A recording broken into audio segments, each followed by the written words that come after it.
Good afternoon friends, welcome to all our YouTube channel. आज हम बात करेंगे lifting and handling children with disabilities.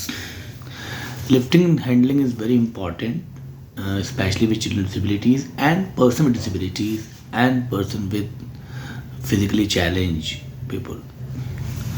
So the main objective about this training, which we are taking short video to all of you, the main purpose, first of all, need to be learn correct lifting and carrying technique.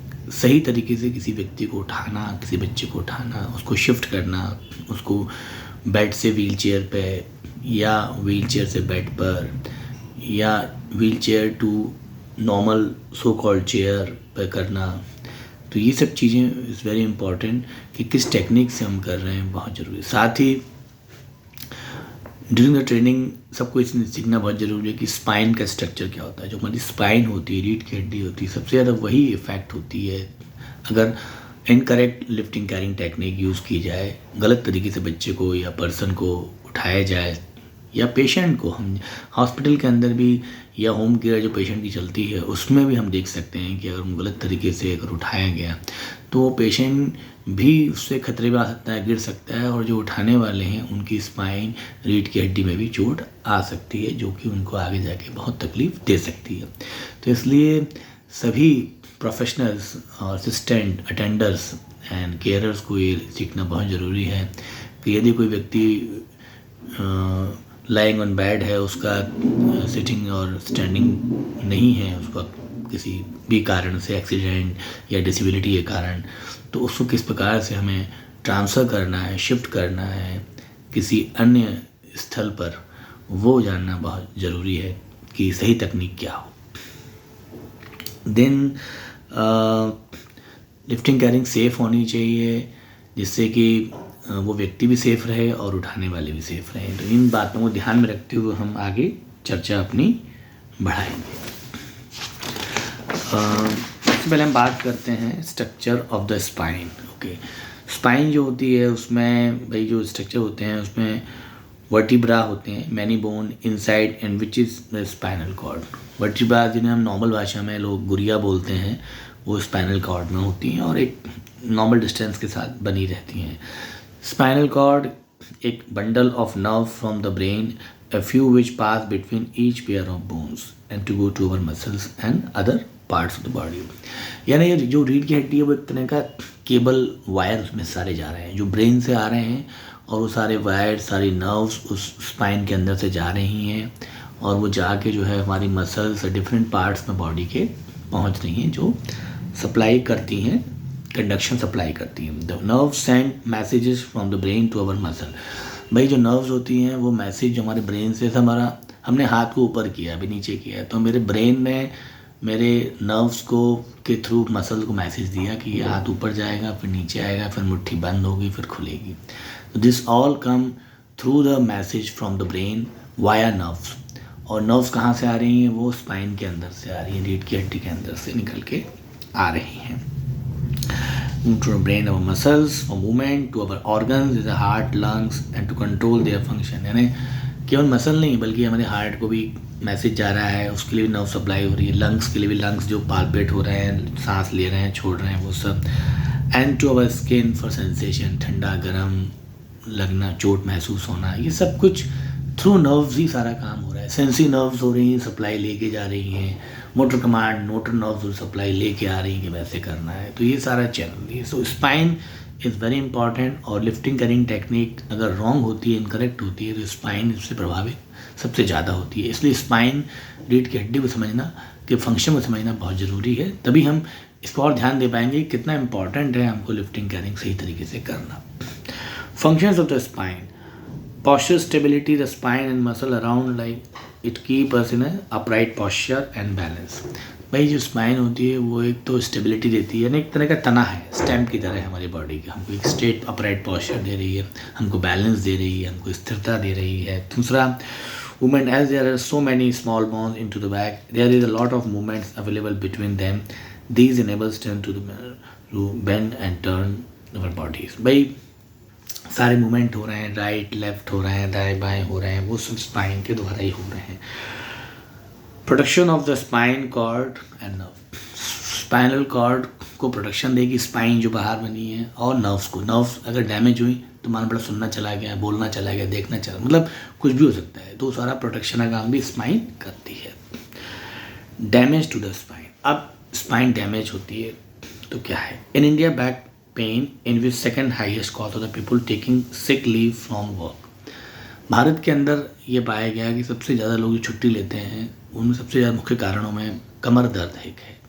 कमर दर्द बहुत common हो गया है, back pain बहुत common हो गया है, और उसका मुख्य कारण जो है स्पाइन का प्रभावित होना है। Back pain is rarely caused by one single injury, usually it's result और repetitive small damage or a long period of time. Incorrect lifting can cause a tiny amount of damage to the muscles and disc every time you lift something heavy.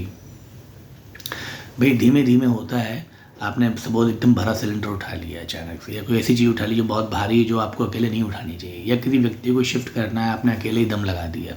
और धीमे धीमे भी होता है और एकदम से भी होता है। हमारी जो डिस्क होती है, हमारी जो डिस्क डैमेज होती है एवरी टाइम, वो थोड़ी थोड़ी सी जो है डैमेज होती जाती है, और वो जो कारण बनती है वो बनती है दर्द का। This damage goes unnoticed but it increase every time you lift incorrectly until suddenly muscle fibers will tear and disc will slip disc बोलते हैं, यानी फाइबर जो होते हैं वो टूट जाते हैं और डिस्क स्लिप हो जाती है, और फिर दर्द परमानेंटली हो जाता है, और इतना सीवियर हो जाता है कि वो व्यक्ति जो है ना उठ पाता है ना बैठ पाता है, बहुत तकलीफ उसको हो जाती है। Then how you will lift, तो कैसे आपको लिफ्ट करना है किसी व्यक्ति को, किसी बच्चे को जिसको आपको शिफ्ट करना है, पर्सन डिसेबिलिटीज़ को, वो देखना बहुत ज़रूरी है हम लोगों को। Back pain is very difficult to treat and may result to pain recurring over many year. The best way to avoid back pain to prevent and rather than to trying to cure it once it was happen. Better ये है कि हम उसको होने ही ना दें, prevention करें, ना कि उसका इंतजार करें कि वो हो जाए, फिर उसको क्योर करने में कई महीनों कई साल लग जाए। तो ऐसी स्थिति से बचने के लिए हमको सही तरीके से लिफ्टिंग कैरिंग टेक्निक करना, यूज़ करना बहुत ज़रूरी है। Incorrect handling and your child और पर्सन। अब इनकरेक्ट हैंडलिंग मतलब गलत तरीके से किसी व्यक्ति को उठाना, शिफ्ट करना, लिफ्ट करना, ये बहुत ही ज़्यादा इस बारे में चर्चा करते हैं अपन। Incorrect lifting is not only harmful for you but it's dangerous for the child और पर्सन ऑल्सो। भाई गलत उठा रहे हैं तो स्पाइन का तो हो ही रहा है नुकसान जो हो रहा है, साथ ही जो व्यक्ति या बच्चे जिसको हम शिफ्ट कर रहे हैं, उठा रहे हैं, उसके लिए भी खतरनाक है, क्योंकि गलत तरीके से उठाने से हो सकता है कि हमारे हाथ से ही छूट जाए और उसको चोट और ज़्यादा आ जाए और कुछ और भी कैजुअलिटी हो जाए। चिल्ड्रन विद न्यूरोलॉजिकल प्रॉब्लम और development delay may have the other problem that we may need to consider before deciding to best way to lift them. ठीक है, जो चिल्ड्रन हैं जो न्यूरोलॉजिकल स्नायवी विकलांगताओं से के साथ हैं, या जिनको डेवलपमेंटल विकास में देरी है, जिनके उनको ऑलरेडी कई समस्याएं हैं, और उससे पहले हम डिसाइड करना पड़ेगा कि उनको हमें कैसे किस अच्छी तरीके से उनको हम उठा सकते हैं, शिफ्ट कर सकते हैं। हाइपर और hypertonus this alert jointly stability and therefore there may increase risk of dislocation specially the hips. पे अगर हाइपर या हाइपरटोनिक हैं, जॉइंट लूज़ हैं उसके, और गलत तरीके से उठा रहे हैं, तो हो सकता है कि जॉइंट निकल ही जाए, डिसलोकेट हो जाए हिप जॉइंट या शोल्डर जॉइंट गलत तरीके से उठाने से। नेवर पिक द चाइल्ड और person up by the their wrist और एंकल और बाय द हेड। कभी भी किसी बच्चे को उसकी कलाई से या उसके सिर से या उसके टखने से ना पकड़ें, ना उठाएं, क्योंकि वो गलत उठा रहे हैं। Always pick from the centre of the body unless the therapist has advise you otherwise. हमेशा उसको सेंटर है शरीर के बीच वाले हिस्से से पकड़ कर ही उठाएं, उसकी कलाई से ना उठाएं, उसके एंकल टखने से ना उठाएं, उसके सिर से ना उठाएं, उसके सेंटर ऑफ बॉडी यानी पेल्विस यानी ट्रंक वाला पार्ट है, वहाँ से पकड़ के उसको उठाने की कोशिश करें। Reduce postural stability, incomplete head और trunk control so the child needs to be well supported. भाई रिड्यूस पोस्चरल स्टेबिलिटी जो होती है, वो पोस्चरल स्टेबिलिटी वो स्थिर नहीं है उनकी, और उस समय हमें देखना ये है कि उनका अगर हेड कंट्रोल सही नहीं है, टंग कंट्रोल नहीं है, so the child needs to be well, बहुत सपोर्ट किया उसको उठाना है। सो ये बातें हमने कुछ की आज। आगे हम इसको पार्ट 2 में हम और डिटेल में जाएंगे और आपको टेक्निक समझाएंगे और अभी और ब्रीफ और देंगे आपको। तो thank you for watching and listening to our this video. Thank you very much. Bye.